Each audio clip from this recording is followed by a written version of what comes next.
Olá, estamos começando mais um programa Questão de Fé com o Padre Roberto Miranda, produção e edição de Robson Donato, aqui na TV Direta. Toda terça-feira, 10 para 6 da tarde, estamos aqui para que você possa ouvir um pouco mais da Palavra de Deus, ouvir um pouco mais daquilo que o Senhor tem para falar à sua vida. E é sempre muito importante, não é? No meio de uma programação com tantas variedades, não é? Sempre é bom também você parar um pouco para rezar, parar um pouco para ouvir uma palavra edificante. E nós queremos, claro, né, iniciar essa tarde já com você, lembrando que amanhã, né, na quarta-feira também, às 10 para as 10, temos o reprise do nosso programa, né? Quem pode assistir de novo e quem não viu agora, você avise que pode assistir também pela manhã na quarta-feira.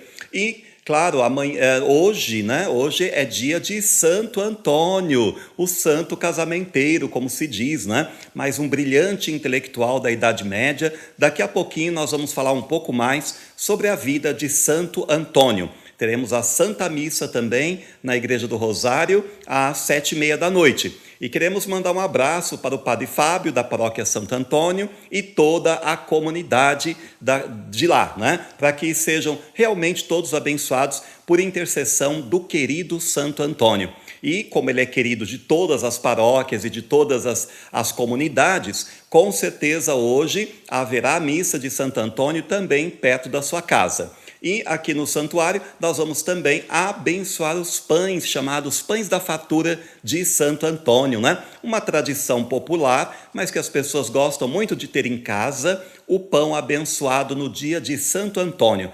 Porque, né, diz a lenda, diz a história, que quem guarda um pedaço daquele pão, né, lá na farinha, na lata de arroz, de feijão, tem então uma vida próspera, uma fartura em casa, nada vai faltar. Claro que é uma festa popular, são tradições populares, mas que faz bem, né, ao povo, faz bem a todos a confiar em Deus e também naqueles que se mostrarão santos na vivência da sua vida terrena. E também nós vamos ter na quinta-feira, dia 15, Corpus Christi.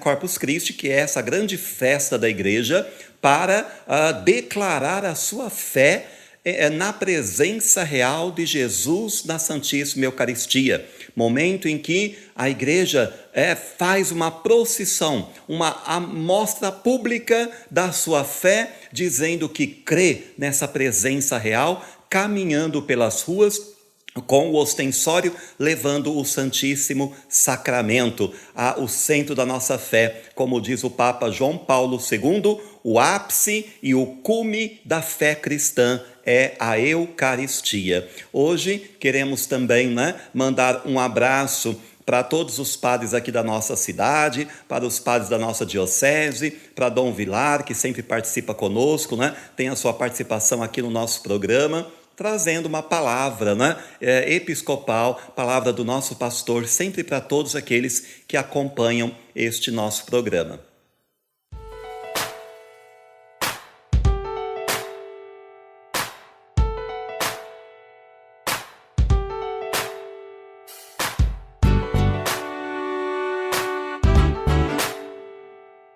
Proclamação do Evangelho de nosso Senhor Jesus Cristo, segundo João. Glória a vós, Senhor. Deus amou tanto o mundo que deu seu Filho unigênito, para que não morra todo aquele que nele crer, mas tenha a vida eterna. De fato, Deus não enviou o seu Filho ao mundo para condenar o mundo, mas para que o mundo seja salvo por ele. Quem nele crê não é condenado, mas quem não crê já está condenado, porque não acreditou no nome do Filho unigênito. Palavra da salvação. Glória a vós, Senhor. Que as palavras do Santo Evangelho perdoem os nossos pecados. Amém.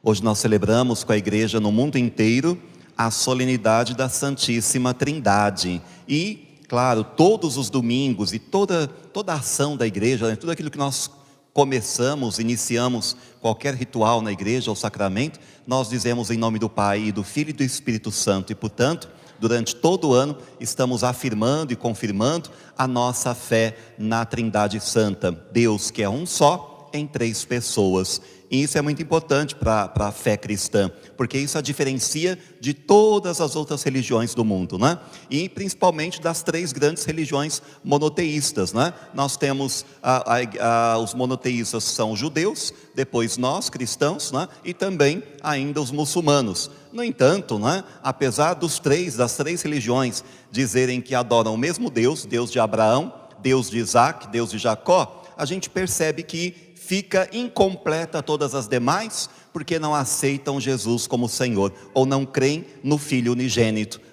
Os judeus foram, de fato, o primeiro povo que recebeu a revelação. Deus se revelou e o povo judeu aceitou. Receberam a mensagem de Deus. Deus foi se revelando paulatinamente. Não é de uma vez que o povo foi capaz de compreender quem era Deus. Mas pararam pela metade porque não foram capazes de receber a Jesus de Nazaré como Messias. E por isso a revelação dos judeus é incompleta, então eles não conhecem Deus totalmente, conhecem muito de Deus, né? Conhecem muito, porque primeiro, como diz a carta aos Hebreus, né? Deus falou pela boca dos profetas, mas quando chegou a plenitude dos tempos, Deus falou pela boca do seu próprio Filho. Ora, se Deus achou por bem falar pela boca do Filho, é porque aquilo que tinha sido dito pela boca dos profetas tinha sido insuficiente. Por isso que nós vemos tantas coisas no Antigo Testamento, e a gente fala assim, nossa, Deus falou isso, é isso mesmo que Deus quer? Porque quando Deus fala, pela boca do profeta, pela boca dos patriarcas, pela boca do legislador Moisés, então ele sempre está utilizando de um instrumento insuficiente, que é o ser humano. E o ser humano, aqueles que redigiram o texto bíblico, não estavam como que possuídos pelo Espírito Santo. Sabe aquelas pessoas que psicografam, fica ali, com a cabeça, e está dizendo que está recebendo de algum espírito, um ditado, pois aqueles que redigiram o texto sagrado não estão recebendo nenhum ditado. A pessoa que está escrevendo, ela está inspirada por Deus, para transmitir aquilo que Deus deseja. No entanto, ela está acodada, usando da sua cultura, do seu idioma primeiro, que é um traço cultural, está usando dos seus conhecimentos e também inclusive dos seus preconceitos e de tudo aquilo que é a vivência sociocultural daquela pessoa naquela data, naquele momento. Hoje, então, quando a gente olha para determinados pontos da Escritura, por exemplo, tem uma parte que diz assim, abominável a pessoa que comer, por exemplo, frutos do mar. Então, quem estiver comendo camarão, é abominável, abominável isso e aquilo, uma lista interminável de abominações lá no livro do Levítico. Ora, quando a gente olha para aquilo, evidentemente que nós entendemos e compreendemos o texto dentro do contexto, sabendo quem escreveu, quando, porquê, o que estava acontecendo na política, na economia, na religião da época, para que aquilo se justifique de fato como uma orientação divina.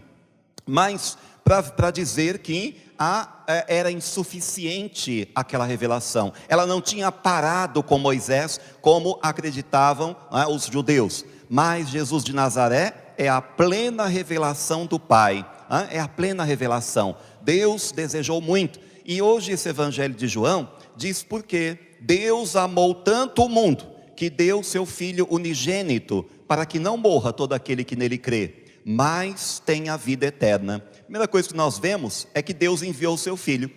Enviou por quê?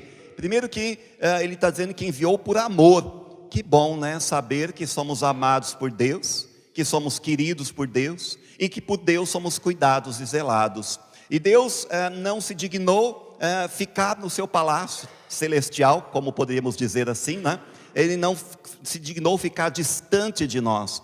Não é um Deus que deseja distância das suas criaturas, pelo contrário, é um Deus que deseja habitar no nosso meio, caminhar conosco, é um Deus que se faz presente, embora transcendente, Ele se faz presente, entra na história humana, como diziam os judeus, toma partido do seu povo escolhido, mas agora com Jesus, todos aqueles que recebem Jesus, se constituem como parte do povo escolhido. Então, pertencendo a Jesus, podemos encontrar este caminho da salvação apontado hoje por João no Evangelho.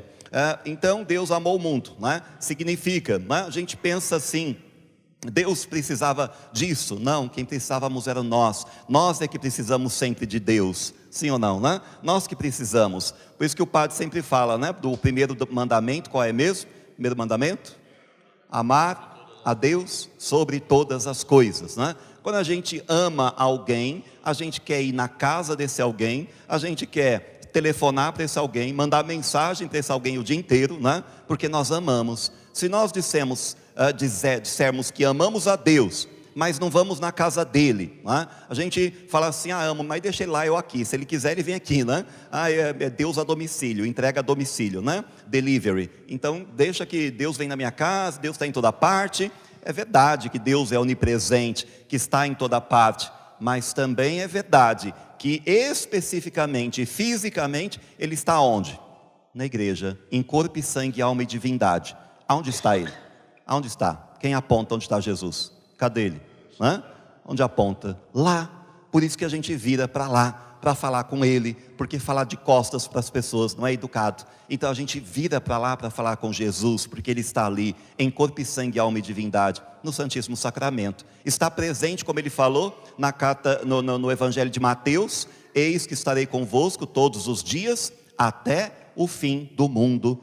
E é essa presença que nos alegra, e é essa certeza de que Ele veio por amor, e foi por amor que Ele também desejou salvar. E é por isso que o evangelista continua: de fato, Deus não enviou seu Filho ao mundo para condenar o mundo, mas para que o mundo seja salvo por Ele. Portanto, quando o evangelista diz que Deus não enviou o Filho para então condenar o mundo, né? Para condenar, ninguém deve se sentir condenado anteriormente, antecipadamente por Deus, né? Pelo contrário, enquanto a gente respira, enquanto tem vida, Ele sempre está dando uma nova chance. As pessoas podem nos dar chance, né? Muita gente não dá chance uns para os outros, mas Deus sempre dá uma nova chance. Errou, caiu no erro, caiu no pecado, desviou do caminho de Deus, tomou o caminho da perdição, mas no dia que fala, bom, eu lembrei do meu Deus, eu amo meu Deus, voltarei para a casa do Pai. E quando chegamos na casa de Deus, na igreja, né, as portas estão sempre abertas, e as mãos e os braços do Pai estendidos, para nos receber de novo, e de novo, e de novo. Mesmo que alguém diga, nossa, mas aquela pessoa, né, olha como ela errou tanto, pecou tanto, fez tanto, agora está lá na igreja. Tá sim, tá, porque a igreja não é formada por santos caídos do céu, né, de asa e tudo, e auréola, né? Mas é formado por homens e mulheres pecadores, que precisam de fato da graça de Deus, para se santificar dia após dia. E o Senhor não cansa de nos chamar a esta santidade, porque santidade é sinônimo de felicidade. Quer ser mais feliz? Seja um bom filho, seja um bom marido, seja uma boa mulher, uma boa esposa, um bom aluno, um bom trabalhador, né? Toda vez que nós somos um pouquinho melhor cada dia, mais felizes seremos, né? Porque quando temos o ódio no coração, então o nosso dia não fica bom, né? Ou alguém quando está com raiva está feliz, né? Então quando a gente enche o coração de raiva, de mágoa, de ressentimento, de um monte de coisa ruim, nós não conseguimos ser felizes, né? Porque a felicidade, ela é tão ligada à santidade, porque a santidade está ligada ao amor. Quando a gente ama, a gente pensa o bem e quer o bem de todos, inclusive nós, né? Por isso que a gente encontra então o caminho. Deus não veio para condenar o mundo, embora as pessoas se condenem umas às outras, se critiquem, apontem dedo, julguem umas às outras. O próprio Deus não faz isso. Ele não veio para condenar o mundo, mas para que o mundo seja salvo por Ele. Haverá um dia, diz a igreja e diz a palavra de Deus, em que o Senhor virá para julgar os vivos e os mortos. Mas aí, justamente é o momento do julgamento. Mas enquanto não chega esse momento, Deus está o tempo inteiro estendendo as mãos. E a sua última, definitiva decisão é enviar o seu Filho, porque é Ele que vai salvar o seu povo. Mas celebrar a festa da Santíssima Trindade é celebrar esse Deus que é um só, né? Como diz também os judeus. Mas os judeus ainda não conhecem totalmente Deus. Não conhecem a face misericordiosa. Não conhecem tudo aquilo que nós conhecemos de Deus pela visão e pelo exemplo, pelo modelo que Jesus Cristo nos deixou, né? A gente vê que Moisés, por exemplo, para os judeus, tinha dado uma ordem de apedrejar a mulher adúltera até a morte, não é assim? Então, apresentam uma mulher para Jesus e dizem assim: olha aí, Jesus, esta mulher foi apanhada em adultério, o que Moisés manda apedrejar até a morte. E você, o que fala? O que nos diz? Jesus medita alguns minutos, baixa a cabeça, deixa aquelas pessoas acusarem a mulher, apontar o dedo, vilipendiar, desejar matar, como estava escrito na lei judaica, E aí então Jesus diz simplesmente a fórmula tão conhecida: quem não tiver pecado que atire a primeira pedra. De modo que Jesus então parece não estar concordando com aquela lei mosaica, De modo que a palavra dele deve prevalecer para nós. Por isso que o Evangelho sempre é proclamado de um lugar mais alto do que o Antigo Testamento e até mesmo a Carta dos Apóstolos. Por quê? Porque o Evangelho deve prevalecer sobre todo o ensinamento da fé. É a palavra do Senhor, a nossa palavra definitiva. Ele falou e nós aceitamos como verdade, porque somos cristãos e porque assim reconhecemos Ele. Então, quando Ele diz: quem me vê, vê o Pai, quem me vê, vê o Pai, porque certamente Ele estava ali revelando a sua divindade, Eu estou no Pai e o Pai está em mim. Quem me vê, vê o Pai. E frases como essas e outras maneiras de revelação da sua própria divindade, Jesus, para nos garantir que onde está o Pai está o Filho, onde está o Pai e o Filho está também o Espírito Santo. Onde está o Espírito Santo também está o Pai e está o Filho, e onde tiver o Filho também está o Pai e o Espírito Santo, porque a Trindade é indivisível, É um só Deus, mas em três pessoas que não se abandonam. Jesus diz lá na cruz: Eli, Eli, lama sabachthani, por que me abandonastes, Pai? Mas Deus nunca o abandonou, Deus Pai estava na cruz com Jesus. Ora, se Ele é uma unidade indivisível, onde está um, está as três pessoas também. Assim diz o catecismo da igreja, que a Santíssima Trindade, ela é inseparável, indivisível. E a gente lembra para isso aquele exemplo do fogo, Fogo tem a essência do fogo, e também tem luz e tem calor. São três coisas que não se separam. Então, se a gente dá para fazer um fogo que não tenha luz? Fazer um fogo sem luz, Dá? Não dá. E dá para fazer um fogo sem calor? Também não, Alguém já colocou a mão no fogo e diz assim: que geladinho, Ai, que bom, Tá geladinho, tá uma delícia, Não dá, Tem que ser, se tem a essência do fogo, tem calor e tem luz. Portanto, não dá para separar, como não dá para separar o Pai do Filho e do Espírito Santo. Na matemática de Deus, portanto, 1 mais 1 é igual a 1, Por isso, subverte-se a matemática humana, que 1 mais 1 são 3, Mas para Deus, na matemática divina, 1 mais 1 é igual a 1. E assim nós vamos entendendo. Pelo menos não vamos entender totalmente, Santo Agostinho tentava entender a Santíssima Trindade quando ele escrevia, há mais de 1600 anos atrás, o seu tratado sobre a Trindade, E escrevendo, e procurando argumentação lógica, e procurando argumentação racional, de por que Deus é um só, mas em três pessoas, Por quê? E aí a gente vê que um dia ele está caminhando na praia, e tentando ali descobrir isso, e diz que encontrou então um menino, cavando ali um buraco, e ele pergunta: para que está cavando esse buraco? E ele diz assim: olha, você está procurando conhecer Deus, você vai conhecer toda a verdade quando você conseguir pegar toda a água do mar, pega toda a água do mar e coloca aqui nesse buraquinho da praia.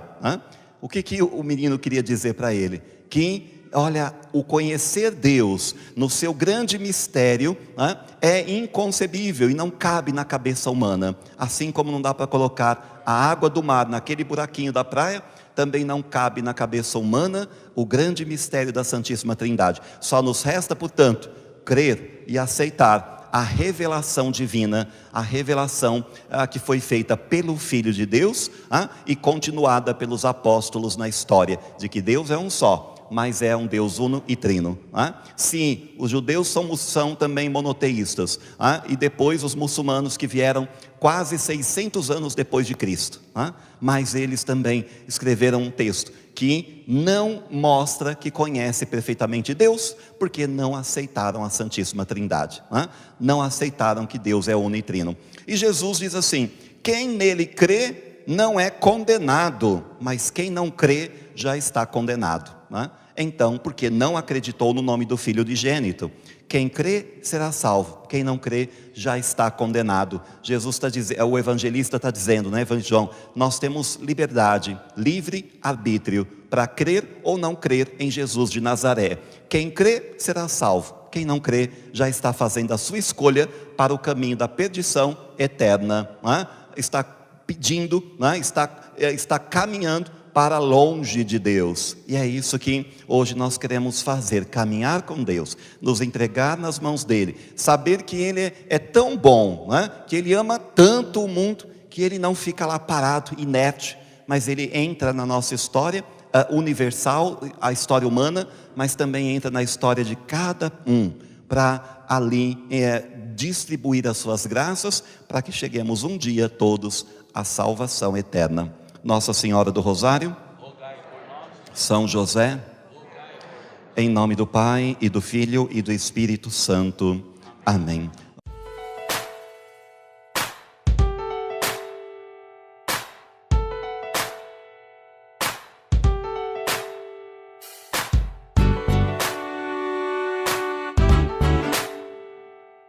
E agora queremos falar um pouco para você sobre a vida de Santo Antônio, esse santo tão querido por todos os católicos, não é? E você sabe um pouco da vida de Santo Antônio?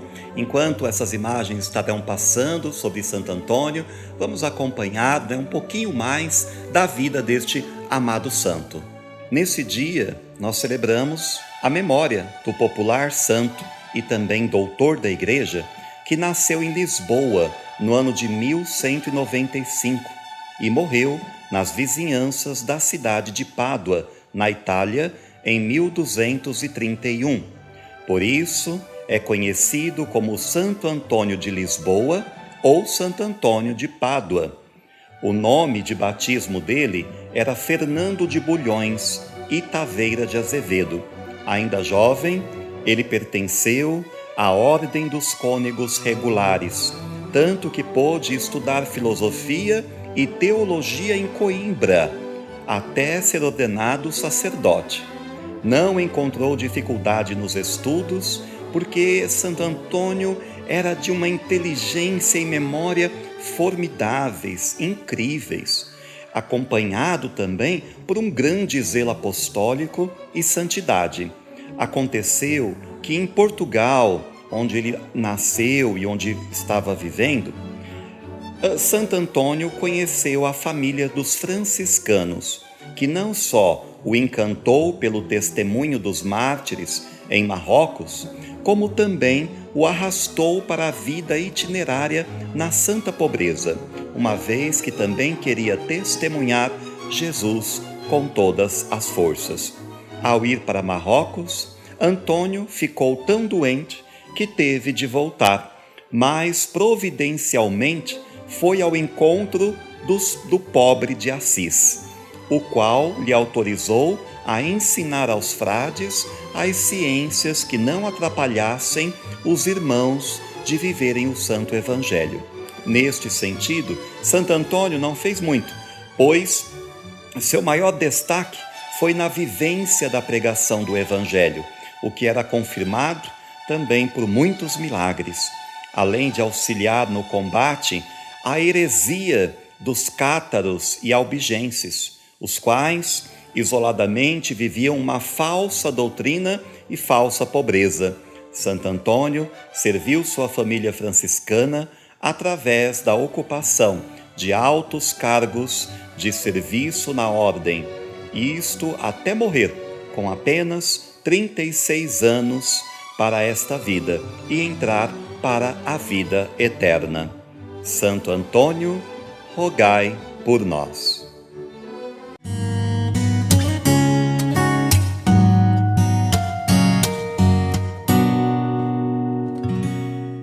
Muito bem-vindo a este momento do nosso programa tão aguardado, tão esperado, né? Você fica aí ouvindo as orações, ouvindo o Padre Roberto, mas chegou o momento do nosso bispo falar, né? E ele quer dar uma mensagem hoje para nós sobre a ascensão de Jesus ao céu, né? Momento em que nós sabemos que completa, assim, o mistério da salvação, né? Como é a coroação, né? A morte, a ressurreição e agora a ascensão ao céu, nos preparando também para depois a vinda do Espírito Santo no Pentecostes. Boa tarde, Dom Vilar, muito bem-vindo. Muito obrigado, Padre Roberto. É uma alegria muito grande poder partilhar esse momento do tempo pascal, encerrando assim com a ascensão, e assim vemos Jesus que sobe ao céu e traz para nós as bênçãos do Espírito Santo de Deus, que nos faz viver igreja nos tempos de hoje. Caros irmãos e irmãs, estamos novamente com vocês, refletindo a palavra de Deus de cada domingo. E chegamos ao domingo da Ascensão, encerrando esse tempo pascal. Nós teremos ainda o Pentecostes para iniciar depois o tempo comum. E neste domingo, o final da missão de Jesus, da missão terrena de Cristo e também o início da missão salvadora da Igreja. Jesus preparou os seus para continuar a sua missão. E na ascensão ao céu, enquanto ele sobe para junto do Pai, ele nos deixa. E assim, Lucas introduz os Atos dos Apóstolos, descrevendo essa despedida de Jesus em Jerusalém, falando da vinda do Espírito Santo e testemunhando que os discípulos deverão dar até os confins da terra a certeza da sua presença. O seu testemunho, como apóstolos, como discípulos, é a certeza da presença de Jesus na igreja, pela palavra e pelo testemunho de fé. A ascensão é a glorificação de Cristo e o anúncio do retorno de Cristo para toda a humanidade no fim dos tempos. A aparição pascal de Jesus na Galileia apresenta Jesus com todo o seu poder. Todo o poder me foi dado e assim Jesus envia os seus discípulos em missão e fazei discípulos meus todos os povos. Ide é a nossa missão. Ir, sair, ir de encontro às outras pessoas e fazer delas discípulos de Jesus Cristo. A promessa que Jesus dá aos seus discípulos é de que Ele estará com eles. Estarei convosco todos os dias até o fim dos tempos. A igreja, portanto, é esta comunidade missionária.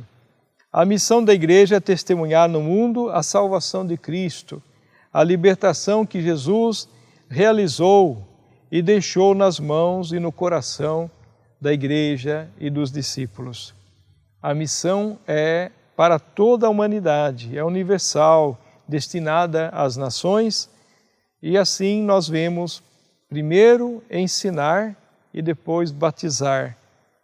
Primeiro a catequese, as palavras e os gestos de Jesus serem entendidos, o amor que Ele teve conosco, o anúncio do reino, da salvação que Ele nos trouxe. Depois vem o batismo, pela fé em Cristo que nos fala, pela sua palavra, nós alimentamos a fé e depois realizamos o gesto do sacramento, selando assim a realidade que nós somos, batizados em nome do Pai e do Filho e do Espírito Santo. Jesus garante que está sempre com os discípulos até o fim dos tempos. E nesta narrativa nós vemos alguns detalhes. 40 dias indicam o tempo de aprendizagem para o discípulo aprender e repetir as lições do Mestre. Nós bem sabemos da Quaresma, dos 40 anos, como um tempo de preparação para o povo até à terra prometida. Esses 40 dias que nós vemos aqui da ascensão mostra também um tempo de preparação que o Mestre faz com a sua presença de ressuscitado para os seus discípulos. Subir ao céu expressa a exaltação total de Jesus, que cumpriu a sua missão e agora é elevado para junto de Deus.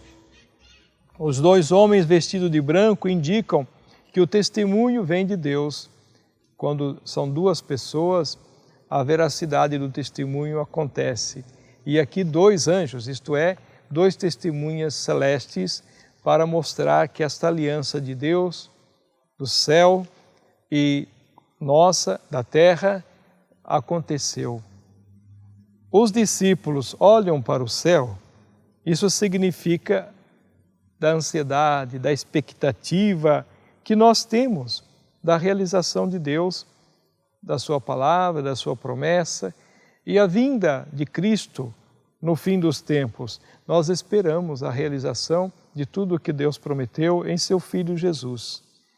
E vemos assim, após a ressurreição, 40 dias, e a figura de Jerusalém, que é o local onde se realiza tudo isso. Falar da ascensão liga-se também a todo esse mistério pascal, da ressurreição, ascensão e Pentecostes. É Deus que em Jesus Cristo, nesses três momentos, explicita este grande mistério da Páscoa do Senhor. Na ressurreição, a liturgia destaca a sua vitória sobre a morte. Na ascensão, sua exaltação como Senhor do céu e da terra. E a entrega de sua missão aos discípulos, à comunidade eclesial, aos apóstolos. Pentecostes é a ação do Espírito Santo na Igreja que começa a sua atividade missionária de novo povo de Deus. A ascensão não é uma simples narrativa histórica, mas uma encenação literária da exaltação de Jesus, com muitas semelhanças da subida de Elias ao céu no carro de fogo. Vemos, portanto, esta ascensão como o completamento da missão de Jesus, que como Elias deixou depois Eliseu e o seu manto, também nós, como igreja, pelos apóstolos e todos os discípulos missionários que somos nós, recebemos também este manto, esta tarefa, esta missão, com o selo do Espírito Santo, como o próprio Eliseu recebeu uma dupla porção de Elias, nós recebemos de Cristo a ação do Espírito, como Jesus diz, Ele realizará todas as coisas, Ele vos ensinará todas as coisas, e vocês farão coisas maiores do que essas, porque Jesus estava limitado no tempo, naquele tempo, do tempo judeu, no tempo ali de Jerusalém, e nós podemos assim lembrar que a história se abre à presença da Igreja em todos os séculos. O sentido da ascensão é da esperança que nós alimentamos nas promessas de Deus. Cristo subiu para dar-nos a esperança de que um dia iremos ao encontro onde Ele nos precedeu.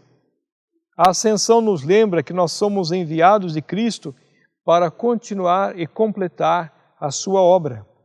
Não podemos ficar parados, olhando para o céu. Devemos ser discípulos e fazer discípulos para o reino. E Cristo nos garante, estarei convosco todos os dias até o fim dos tempos. Mas esta missão não depende apenas de nossas forças. Por isso Jesus os envia a Jerusalém para aguardar o Espírito Santo, reunidos em oração com Maria, a mãe de Jesus. Como Maria e os apóstolos reunidos no cenáculo, nós estamos aqui reunidos para rezar e invocar o Espírito Santo. E Cristo já tinha afirmado, sem mim nada podereis fazer. Por isso, a Igreja não começa com a ação, mas com a oração. com Maria, a mãe de Jesus. Cristo parte, mas permanece na comunidade. A ascensão de Cristo ao céu não é o fim de sua presença entre os homens, mas o começo de uma nova forma de estar no mundo. Sua presença acompanha com sinais a nossa missão evangelizadora. Deus está presente e nos envia como seus apóstolos para que Cristo seja conhecido e amado por todas as pessoas. A ascensão sela a comunicação da terra com o céu. A ascensão de Cristo também é o Dia Mundial das Comunicações Sociais. Celebrar o Dia Mundial das Comunicações Sociais é lembrar que esta comunicação de Deus se fez em Cristo e que a Igreja agora deve ser a sua comunicadora na evangelização e toda a sua missão. E o Papa Francisco, todo ano, envia uma mensagem no Dia da Comunicação, no Dia Mundial da Comunicação, e neste ano ele mandou uma mensagem que é comunicar a esperança e a confiança no nosso tempo, com o seu lema, não tenhas medo, que eu estou contigo. Então esta missão de comunicar Jesus, de revelar a sua palavra, testemunhar a sua presença entre nós, é a melhor maneira de nos comunicarmos, de fazer com que a unidade das pessoas na comunidade, mas também no meio de toda a sociedade, do mundo de hoje, é sermos esta luz que aproxima as pessoas, que pela comunicação haja uma comunhão plena entre todos nós. Encerro pedindo as bênçãos de Deus sobre todos aqueles que nos acompanham. O Senhor esteja convosco, Ele está no meio de nós. Abençoe-vos Deus Todo-Poderoso, Pai e Filho e Espírito Santo. Amém.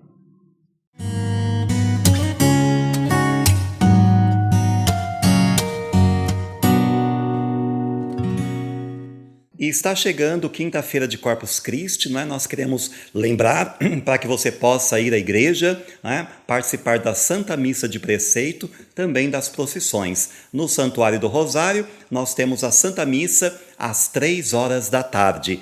Vamos conhecer um pouquinho mais sobre Corpus Christi? A Igreja Católica em todo o mundo que comemora o dia de Corpus Christi, nome que vem do latim e significa Corpo de Cristo. A festa de Corpus Christi tem por objetivo celebrar solenemente o mistério da Eucaristia, o sacramento do corpo e do sangue de nosso Senhor Jesus Cristo.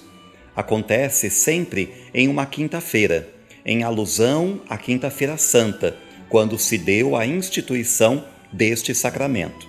Durante a última ceia de Jesus com seus apóstolos, ele mandou que celebrassem sua memória, comendo o pão e bebendo o vinho, que se transformariam em seu corpo e sangue. O que come a minha carne e bebe o meu sangue tem a vida eterna, e eu o ressuscitarei no último dia, porque a minha carne é verdadeiramente comida, e o meu sangue é verdadeiramente bebida. O que come a minha carne e bebe o meu sangue permanece em mim, e eu nele. O que come deste pão viverá eternamente. Através da Eucaristia, Jesus nos mostra que está presente ao nosso lado e se faz alimento para nos dar força para continuar. Jesus nos comunica o seu amor e se entrega por nós.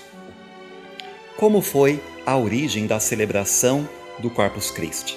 A celebração teve origem em 1243 em Liege, na Bélgica, no século XIII, quando a freira Juliana de Cornion teria tido visões de Cristo, demonstrando-lhe o desejo de que o mistério da Eucaristia fosse celebrado com destaque. Em 1264, o Papa Urbano IV, através da bula papal Transiturus de hoc mundo, estendeu a festa para toda a Igreja, pedindo a São Tomás de Aquino que preparasse as leituras e textos litúrgicos que até hoje são usados durante a celebração. Ele compôs o hino Lauda Sião Salvatorem, louva, ó Sião, o Salvador. Ainda hoje, usado e cantado nas liturgias do dia pelos mais de 400 mil sacerdotes nos 5 continentes. A procissão com a hóstia consagrada, conduzida em um ostensório, é datada de 1274. Foi na época barroca, contudo, que ela se tornou um grande cortejo de ação de graças. No Brasil, a festa passou a integrar o calendário religioso de Brasília em 1961, quando uma pequena procissão saiu da igreja de madeira de Santo Antônio e seguiu até a igrejinha de Nossa Senhora de Fátima. A tradição de enfeitar as ruas surgiu em Ouro Preto, cidade histórica do interior de Minas Gerais. A celebração de Corpus Christi consta de uma missa, procissão e adoração ao Santíssimo Sacramento. A procissão lembra a caminhada do povo de Deus, que é peregrino em busca da terra prometida. No Antigo Testamento, esse povo foi alimentado com o maná no deserto. Hoje, ele é alimentado com o próprio corpo de Cristo. Durante a missa, o padre consagra 2 hóstias. Uma é consumida por ele e a outra apresentada aos fiéis para adoração. Esta hóstia permanece no meio da comunidade como sinal da presença real de Cristo, vivo no coração da sua igreja.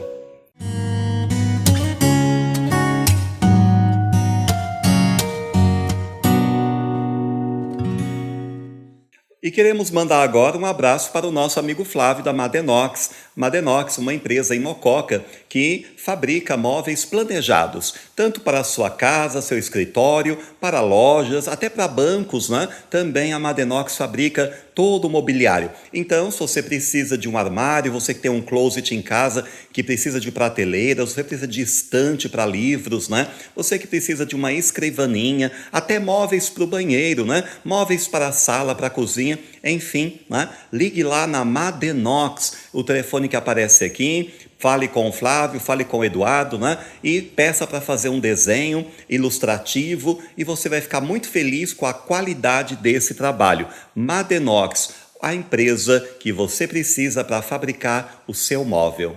E também queremos lembrar da R-Video Produções, do nosso amigo Robson. Você que precisa fazer uma gravação, filmar um evento, tirar fotografias, ligue para a R-Video Produções, faça o seu orçamento. Com certeza você vai gostar muito da qualidade das fotos, da filmagem, né, com iluminação e ângulos muito bem estudados, e então você vai registrar os momentos mais importantes da sua vida, né, que você realmente quer guardar de lembrança e quer divulgar através de um trabalho profissional de filmagem e também de fotografia. A R-Video Produções com Robson Donato.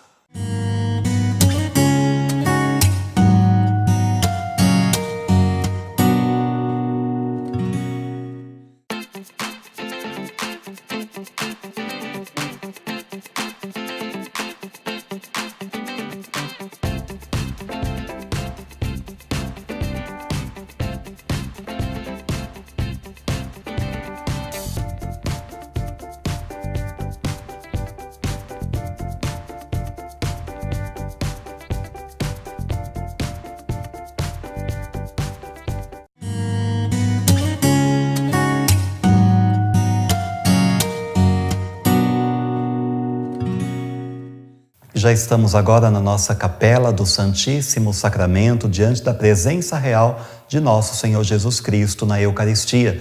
Momento de dobrar os nossos joelhos para que possamos rezar, entregando a nossa vida nas mãos do nosso Deus. Eu te convido a curvar a cabeça ou fechar os olhos, né? E se pôr em oração, rezando conosco este momento. Senhor Jesus, na sua presença, nós queremos agradecer primeiro. Agradecer por tudo que o Senhor tem feito em nossa vida. Este filho te agradece, esta filha te agradece. Onde quer que esta pessoa esteja assistindo, Senhor, ela está agora confiantemente colocando tudo em tuas mãos. Vem, Senhor, em nosso auxílio, auxílio da nossa fraqueza. Muitas vezes, Senhor Jesus, não sabemos o que fazer, que decisões tomar, o que é melhor. Nós queremos colocar em tuas mãos para que o Senhor nos ajude com o teu espírito de sabedoria e discernimento, para que possamos saber o que é melhor, qual caminho tomar neste momento. Esta filha que precisa de uma decisão, este filho que está no momento em que não pode fugir de uma decisão, que ele possa fazer a sua vontade, Senhor. Abençoe sua casa, sua família, que esse filho, essa filha tenha a saúde do corpo e da alma, que tenha paz no coração, que nesta casa haja entendimento, haja amor, haja compreensão, hajam palavras doces, palavras de acolhimento, que nessa casa sejam eliminados as brigas, os desentendimentos, que haja, Senhor, nesta casa, deste filho e dessa filha que acompanha o nosso programa, a harmonia e a bênção por intercessão da sua mãe, Nossa Senhora do Rosário.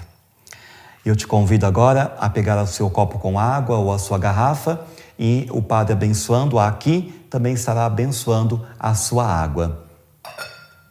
A nossa proteção está no nome do Senhor, que fez o céu e a terra. Senhor Deus de amor e bondade e misericórdia, nós pedimos, abençoar e santificar esta água e infunde nela a vossa graça, para que, se tornando água benta, sirva para a saúde do corpo e da alma dos vossos filhos que dela fazem uso.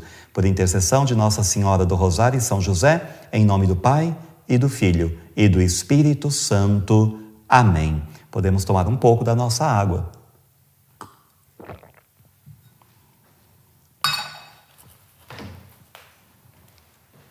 E já estamos terminando o nosso programa. Queremos agradecer a você que acompanhou durante esses minutos a este programa, com amor, com dedicação, fizemos para você. Próxima semana estaremos de volta, 5:50 da tarde, aqui pela TV Direta, trazendo uma palavra de amor, orações, trazendo também informações sobre a nossa igreja.